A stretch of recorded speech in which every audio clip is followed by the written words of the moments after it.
presented by Virat Music।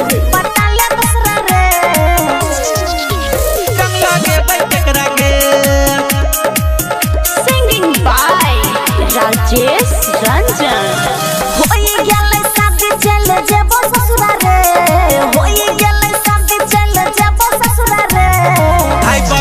Holi रंग लागे भाई केकरा गे, आई बगल होली रंग लागे भाई केकरा गे। भूली जाइए हमारा पटाले बसरा रे, भूली जाइए हमारा पटाले बसरा रे। आई बगल होली रंग लागे भाई केकरा गे, आई बगल होली रंग लागे भाई केकरा गे। पटाले बसरा रे, रंग लागे भाई केकरा गे।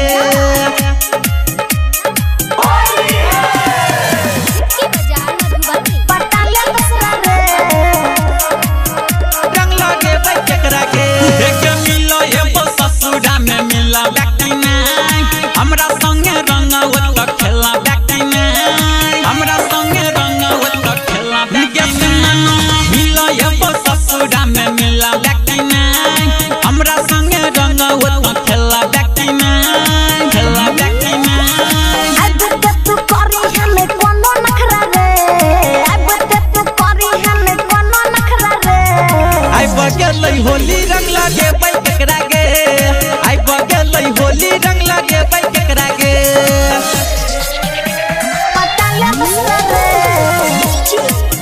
रंग लागे भाई केकरा गे। आप अभी सुन रहे हैं विराट म्यूजिक की शानदार प्रस्तुति। पटाले बसरा रे, रंग लागे भाई केकरा गे। एक राइटर कमल सके भुलाई गेला गे, होलिया में रख से लो भाई गेला गे, होलिया में रख से लो भाई गेला गे। राइटर कमल सके भुलाई गेला गे, होलिया में पंकज के लो भाई गेला गे, लो भाई गेला गे। राजेश रंजन या नाम तू करे नखरा रे, राजेश रंजन या नाम तू करे नखरा रे। आई बगल होली रंग लागे भाई केकरा गे, आई बगल होली रंग लागे भाई केकरा गे। Virat music digital recording studio Yamuna Nagar Jagadhri.